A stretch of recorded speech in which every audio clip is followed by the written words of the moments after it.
भाई मैं जानता हूं कि तुम भी मेरी तरह 9 मार्च की तारीख का इंतजार कर रहे होगे जिस दिन चैंपियंस ट्रॉफी 2025 का फाइनल खेला जाना है भारत और न्यूजीलैंड के बीच। उम्मीद है कि भारत इस फाइनल को बहुत ही आसानी से जीतने में सफल रहेगी, क्योंकि भाई जिस तरीके से भारत ने इस चैंपियंस ट्रॉफी में परफॉर्म करा है एकदम वन साइडेड मुकाबले रहे हैं। ऐसे में फाइनल में भी कोई दिक्कत नहीं आनी चाहिए। इंडिया के पास हमेशा एक एडवांटेज रहा है कि वो लोग लगातार भाई दुबई में मैचेस खेल रहे हैं, वहीं न्यूजीलैंड कभी पाकिस्तान तो कभी दुबई में खेल रही है। इससे बहुत सी टीमों की जली भी हुई है, लेकिन भाई हमारी इसमें कोई गलती नहीं है। हम पहले ही कह दिए थे कि पूरी की पूरी चैंपियंस ट्रॉफी जो है वो दुबई में करा लो, तो हमारा इसमें क्या दोष है। हमने थोड़ी कहा भाई कि इस तरीके से कराओ, अब पाकिस्तान वाले नहीं माने, इसमें हम क्या कर सकते हैं। हम तो लगातार कह रहे थे भाई पाकिस्तान में चैंपियंस ट्रॉफी कराने का ही नहीं, और इतना घटिया पाकिस्तान ने होस्ट करा है ना, कसम से भाई आज के बाद पाकिस्तान में कोई आईसीसी इवेंट क्या कोई बायलैटरल सीरीज ही नहीं होनी चाहिए। अल्फाज नहीं है, मुझे माफ कर दे आप लोग सारे, मुझे छुट्टी दे दे, मैं इस दुनिया से छुट्टी चाहता हूं। मुझे तो भाई अब भी समझ में नहीं आ रहा है कि आखिर पाकिस्तान को चैंपियंस ट्रॉफी पाकिस्तान में करा के मिला क्या। घंटा कुछ नहीं मिला भाई, ना ही पाकिस्तान चैंपियंस ट्रॉफी में अच्छे से दिखी और ना ही अब चैंपियंस ट्रॉफी का फाइनल पाकिस्तान में हो रहा। क्या इतना बुरा हूं मैं। वैसे अगर तुम भी मेरी तरह इस बात को लेकर बहुत ही ज्यादा श्योर हो कि भारत जो है वो बहुत ही आसानी से चैंपियंस ट्रॉफी के फाइनल में न्यूजीलैंड को हरा देगा, तो यहां पे मैं तुम्हारी थोड़ी सी चिंता बढ़ाने वाला हूं।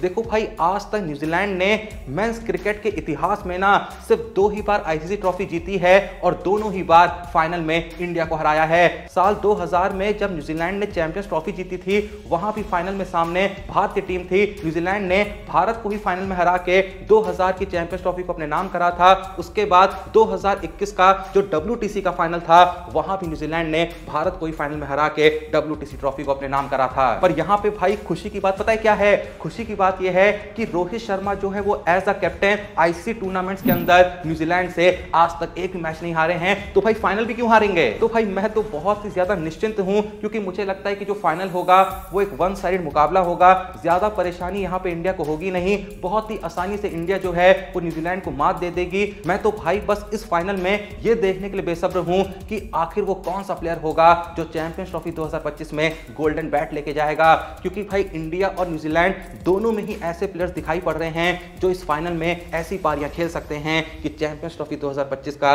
गोल्डन बैट अपने नाम कर सकते हैं। जैसे कि सचिन रविंद्र, अब तक वो 226 रन जड़ चुके हैं चैंपियंस ट्रॉफी 2025 में। उसके बाद कोहली हैं 217 जड़ चुके हैं, अय्यर भी 195 लगा चुके हैं, टॉम लेथम 191 रन जड़ चुके हैं, केन विलियमसन 189 जड़ चुके हैं, शुभमन गिल के नाम भी चैंपियंस ट्रॉफी 2025 में 157 रन हैं और विल यंग के नाम भी 150 रन हैं। इसमें से कोई भी प्लेयर भाई चैंपियंस ट्रॉफी 2025 के फाइनल में ऐसी पारी खेल सकता है कि गोल्डन बैट को अपने नाम कर सकता है। फिलहाल इस चैंपियंस ट्रॉफी में बेन डकेट के नाम गोल्डन बैट है, जो अब तक 227 रन लगा चुके हैं, लेकिन इंग्लैंड की टीम जो है वो चैंपियंस ट्रॉफी से बाहर है, तो ऐसे में उनको तो गोल्डन बैट नहीं मिलेगा। सचिन रविंद्र मात्र 1 रन पीछे हैं और विराट कोहली मात्र 9 रन पीछे हैं, तो ये दोनों तो बेन डकेट को फाइनल में पीछे छोड़ देंगे। आपके हिसाब से चैंपियंस ट्रॉफी 2025 में गोल्डन बैट आखिर किस बैट्समैन को मिलेगा, अपना जवाब कमेंट सेक्शन में बता देना। बाकी अब भी अगर तुम सोच रहे हो कि भाई आखिर मैं इतना श्योर कैसे हो सकता हूं इंडियन टीम की जीत को लेके, तो यार तुम इंडियन टीम का बैटिंग लाइनअप देखो, इतने कमाल कमाल के बैट्समैन हैं। शुभमन गिल,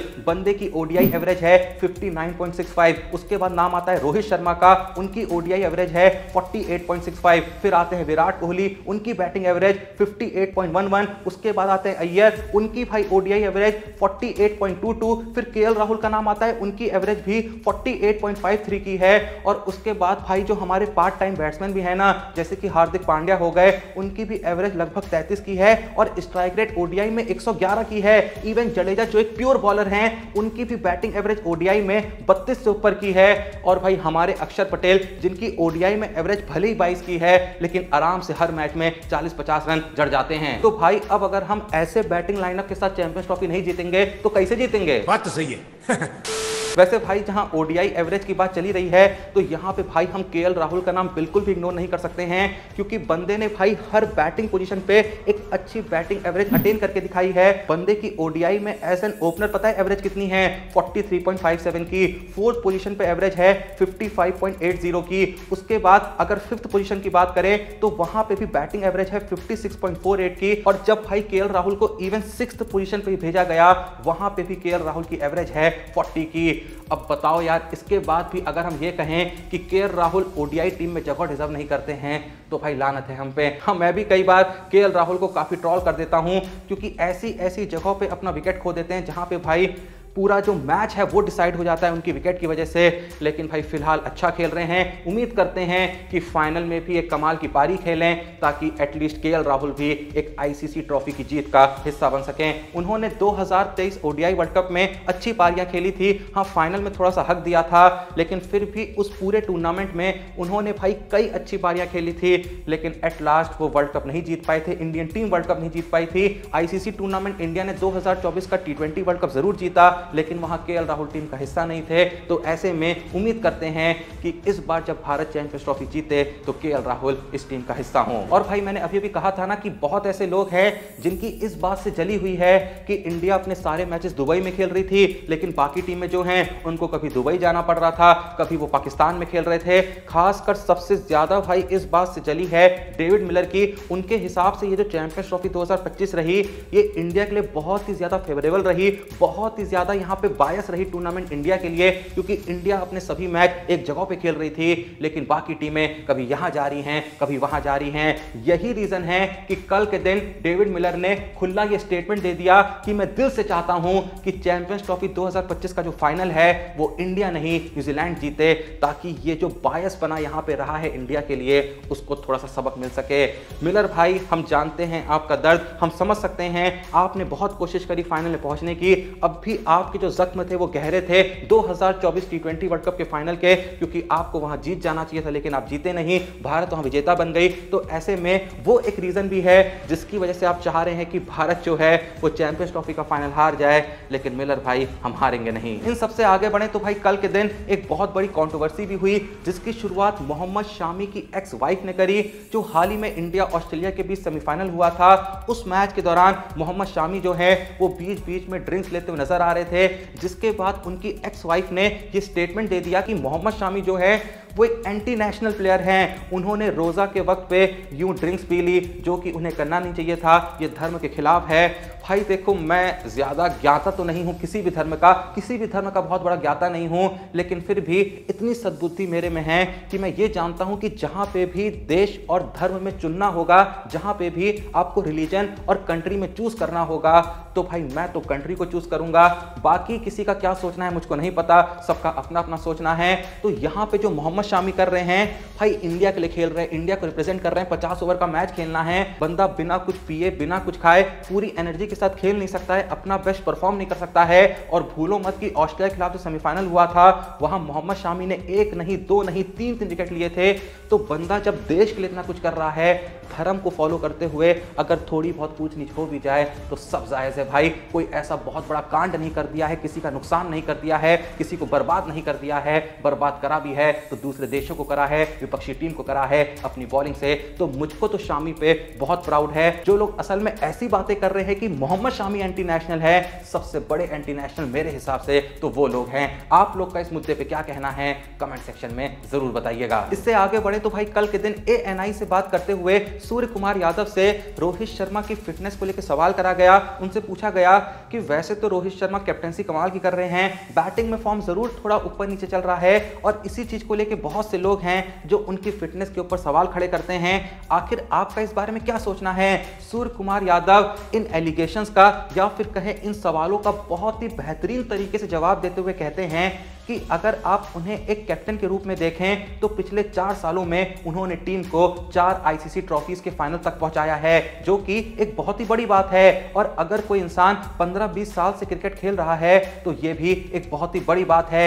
मैंने उन्हें बहुत ही करीब से देखा है, वो बहुत मेहनत करते हैं, मेरे हिसाब से वो तो टॉप पर हैं और मैं उन्हें फाइनल के लिए बेस्ट विशेस देता हूं। कसम से बता रहा हूं सूर्या भाई, दिल जीत लिया आपने। अब जहां दिल जीतने की बात निकली है तो भाई कल के दिन original mister 360 degree ABD Villiers ने भी पूरे देश का दिल जीत लिया जब उन्होंने अपने यूट्यूब चैनल पे ये स्टेटमेंट दिया कि इस समय मैं बस एक ही चीज चाहता हूं कि कोहली कुछ भी करके आईपीएल 2025 जीते, कुछ भी करके वो आईपीएल की ट्रॉफी उठा के अपने इस महान करियर को एक बेहतरीन फिनिशिंग टच दें। अगर ऐसा हो गया तो कोहली को, कोहली के फैंस को और पूरे इंडिया को कभी भी किसी बात का मलाल नहीं रहेगा। ऐसा उनको लगेगा कि उन्होंने सब कुछ देख लिया है। लेकिन अगर कोहली एक भी आईपीएल ट्रॉफी की जीत का हिस्सा नहीं होते हैं तो हमेशा हर भारतवासी को लगेगा कि कुछ तो कमी रह गई थी। डिविलियर्स भाई, आपसे भी यही कहूंगा कि दिल जीत लिया आपने। इसी यूट्यूब वीडियो में एबीडी विलियर्स ने अपने top 5 ODI batters of all time pick करे, जहां उन्होंने टॉप पे रखा महेंद्र सिंह धोनी को,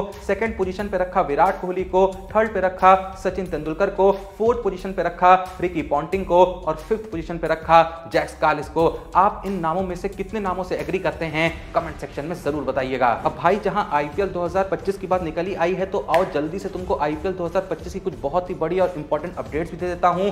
कल के दिन एसआरएच के कैंप को ज्वाइन करा है दो भाइयों ने, जिनके लिए यही कहना सही होगा कि दो भाई दोनों तबाही। मैं बात कर रहा हूं ईशान किशन और अभिषेक शर्मा की। ऑलरेडी भाई एसआरएच की जो ओपनिंग जोड़ी थी वो आईपीएल 2025 की one of the most destructive opening जोड़ी थी, अभिषेक शर्मा और ट्रेविस हेड की। ऊपर से ये जो तड़का लगाया ना भाई ईशान किशन का, तुम सोच के देखो, ओपनिंग में अभिषेक शर्मा आएंगे, उनके साथ में ट्रेविस हेड आएंगे और फर्स्ट डाउन पे ईशान किशन आएंगे, फिर नीचे भी भाई हेनरिच क्लासन जैसे प्लेयर होंगे। तो कसम से भाई इतना धाकड़ बैटिंग लाइनअप शायद ही किसी टीम का होगा। उसके अलावा कल के दिन सीएसके कैंप से एक और बात कंफर्म हुई कि जो राहुल त्रिपाठी हैं वो चेन्नई सुपर किंग्स में फर्स्ट डाउन की पोजीशन के लिए पूरे तरीके से कंफर्म हो गए हैं। ऐसा कहा जा रहा है कि ओपनिंग तो कॉनवे और गायकवाड़ करेंगे। अगर आने वाले वक्त में ये ओपनिंग जोड़ी कुछ खास नहीं कर पाती है, मान लो कॉनवे उतना अच्छा परफॉर्म नहीं कर पाते हैं, तो राहुल त्रिपाठी को भी ट्राई करा जा सकता है गायकवाड़ के साथ ओपनिंग करने के लिए। लेकिन फिलहाल जो पहली यहां पे चॉइस रहेगी वो यही रहेगी कि ओपनिंग गायकवाड़ और कॉनवे करेंगे, फर्स्ट डाउन पे राहुल त्रिपाठी खेलेंगे। उनकी कुछ फुटेज भी सामने आई जहां वो कमाल के शॉट खेल रहे थे कल के दिन सीएसके के कैंप में। उन पे काफी ज्यादा नजरें बनी हुई हैं धोनी की और सीएसके के मैनेजमेंट की, क्योंकि वो ऐसा मान के चल रहे हैं कि राहुल त्रिपाठी आईपीएल 2025 में उनके one of the biggest game changer होंगे। वैसे इसी सीएसके के कैंप से कल के दिन एक और बहुत ही कमाल की फुटेज सामने आई, जिसमें क्या देखने को मिल रहा है कि महेंद्र सिंह धोनी के सामने जो भी पेसर आ रहा है भाई लंबे लंबे छक्के खा रहा है। अब देखो, तुमने पहले भी देखा है धोनी भाई किसी मैदान में प्रैक्टिस कर रहे हो और जनता वहां ना पहुंचे, ऐसा हो ही नहीं सकता है। तो भाई जहां सीएसके का इस समय कैंप लगा हुआ है वहां भाई हजारों की संख्या में जनता पहुंची हुई थी और धोनी भाई लंबे लंबे छक्के लगा के बॉलें उन तक पहुंचा रहे थे। कुछ दिन पहले एक और वीडियो यहां पे सीएसके कैंप से ही सामने आई थी जहां धोनी स्पिनर्स को फेस कर रहे थे। शुरुआत स्पिनर से करी थी, उनको भी लंबे लंबे छक्के लगा रहे थे, लेकिन कल के दिन धोनी भाई ने हेलमेट पहना और जो पेसर सामने आया, ये छक्का, ये छक्का, ये छक्का। अगर तुमको धोनी के उन लंबे लंबे छक्कों की वीडियो देखनी है ना तो भाई चिंता नहीं करने का, वो वीडियो भी तुम्हारे भाई ने सेव करके रखी है अपने टेलीग्राम चैनल क्रिकबाजी पे। टॉप पे वीडियो पिन करी हुई है, पिन मैसेज में क्लिक करना, वीडियो देखने को मिल जाएगी। और क्रिकबाजी का टेलीग्राम चैनल ज्वाइन कैसे कर सकते हो, लिंक डिस्क्रिप्शन और पिन कमेंट में है, क्लिक करो, ज्वाइन करो, वीडियो देखो, आनंद लो। और वो जो सूर्या ने रोहित के बारे में कमाल का स्टेटमेंट दिया है ना, वो वीडियो भी तुमको देखनी है तो वो भी तुमको वहीं देखने को मिल जाएगी। आराम से जाओ भाई, कई ऐसी वीडियोस डेली हम डालते हैं क्रिकेट वर्ल्ड की जो आसानी से आप तक नहीं पहुंचती हैं, लेकिन तुम्हारा भाई बहुत ही मेहनत से खोज के, बहुत ही मेहनत से अपनी टीम लगा के भाई अलग अलग जगह ये वीडियोस तुम तक पहुंचाता है। तो जाओ भाई टेलीग्राम पे जाके इन सभी वीडियोस का आनंद लो और एक क्रिकेट फैन के तौर पे मस्त जीवन जियो। तो अब भाई चलते हैं आज की लास्ट अपडेट पे, जहां मैंने ऑलरेडी एसआरएच और सीएसके फैंस को खुश कर दिया है। दो बड़ी बड़ी खबर देके जहां बताया ना भाई कि अभिषेक शर्मा और ईशान किशन जैसे दो डिस्ट्रक्टिव प्लेयर ने ऑलरेडी एसआरएच के कैंप को ज्वाइन कर लिया है, वहीं धोनी भाई लंबे लंबे छक्के लगा रहे हैं, राहुल त्रिपाठी कमाल की प्रैक्टिस कर रहे हैं, इवन शिवम दुबे ने भी कल रात सीएसके कैंप को ज्वाइन कर लिया है, वो भी एक आध दिन में तबाही मचाना शुरू कर देंगे। तो यहाँ पे भाई अगर आरसीबी की बात ना हो तो थोड़ी सी जाती तो हो जाएगी ना। कुछ लोग मुझ पे इल्जाम लगाते रहते हैं भाई मैं आरसीबी की बात करता रहता हूं। भाई देखो, सिंपल सा फॉर्मूला है, जिस टीम की बात करने पे तुम व्यूज ज्यादा दोगे उस टीम की बात करनी पड़ेगी। तुम मेरे पे ये एलिगेशन जरूर लगाते हो कि भाई मेरी फेवरेट टीम ये है, फेवरेट टीम वो है। जब मैं सीएसके की बात करता हूं कहते हो ये सीएसके का चमचा है, आरसीबी की बात करूंगा कहोगे आरसीबी की चाटता है, मुंबई की बात करता हूं कहते हैं इसका फेवरेट प्लेयर रोहित शर्मा है। भाई ऐसा नहीं है, जिस टीम पे व्यूज दोगे उस टीम पे वीडियो मुझको बनानी पड़ती है, क्योंकि भाई पैसा भी थोड़ा बहुत कमाना पड़ता है। ऑलरेडी भाई कभी यूट्यूब स्ट्राइक मार देता है, कभी कोई नोटिस नोटिस भेज दे रहा है, इतना कुछ बवाल चल रहा है ना भाई, क्या बताऊं, मैं वीडियो में बता नहीं सकता और मैं मजबूर हूं भाई कि नहीं बता सकता। तो ऐसे में मैं किसी की चाटता नहीं हूं, किसी का चमचा नहीं हूं, मैं वीडियो ज्यादा उन्हीं टीम्स पे कवर करता हूं, मैं बात कोशिश करता हूं सभी टीमों की करूं, लेकिन ऑब्वियसली उन पे ज्यादा बातें करनी पड़ती हैं जिन पे आप लोग ज्यादा व्यूज दे रहे हैं। ज्यादा व्यूज का मतलब यही है ना कि ज्यादा लोग भाई उन पे वीडियो देखना चाह रहे हैं। तो बस भाई ऐसे में आरसीबी फैंस को भी जाते जाते एक खुशखबरी दे देता हूं कि कल के दिन भाई कृणाल पांड्या जो कि आरसीबी के लिए आईपीएल 2025 में खेलते हुए दिखेंगे, उन्होंने अपनी कप्तानी में डीवाई पाटिल टूर्नामेंट जीता। और भाई मैं बता दूं कि डीवाई पाटिल टूर्नामेंट के पिछले सीजन में भी कृणाल पांड्या ही इस टीम के कप्तान थे, वो ही साल 2024 का डीवाई पाटिल टूर्नामेंट जीते थे। साल 2025 में उन्होंने अपनी ही कप्तानी में इस टाइटल को एक बार फिर से डिफेंड किया। और भाई मैं ये भी बता दूं कि इस डीवाई पाटिल टूर्नामेंट का जो प्लेयर ऑफ द टूर्नामेंट रहा है वो खुद कृणाल पांड्या हैं, यानी अपनी कप्तानी में अपनी टीम को जिताया भी, बैटिंग और बॉलिंग दोनों में ही ऐसी परफॉर्मेंस दी कि भाई प्लेयर ऑफ द टूर्नामेंट भी बन गए।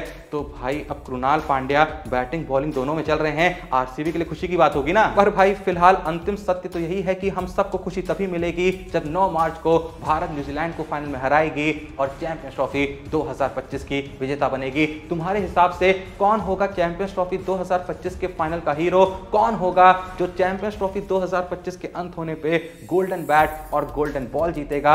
जो भी तुम्हारा जवाब है हर कोई जल्दी से कमेंट सेक्शन में बता दो। याद से हमारे क्रिकबाजी के टेलीग्राम चैनल को ज्वाइन कर लो, जिसका लिंक है डिस्क्रिप्शन और पिन कमेंट में, ताकि क्रिकेट वर्ल्ड की एक भी इंपॉर्टेंट वीडियो तुमसे छूटे ना। और कसम से भाई हर कंटेंट वीडियो के फॉर्म में ऐसा लाते हैं ना कि एक भी वीडियो देख के तुमको दुख नहीं होगा, तुम यही कहोगे भाई क्या कमाल की वीडियो है, क्या कमाल का कंटेंट लाते हो, और लाते कहां से हो भाई? बस ले आते हैं, वो नहीं बता सकते, बहुत मेहनत लगती है। तो जल्दी जाओ क्रिकबाजी के टेलीग्राम चैनल को ज्वाइन करो, लिंक डिस्क्रिप्शन और पिन करने मिलेगा। वीडियो को लाइक करो, चैनल को सब्सक्राइब करो। मिलते हैं नेक्स्ट वीडियो में, तब तक के लिए जय हिंद, धन्यवाद।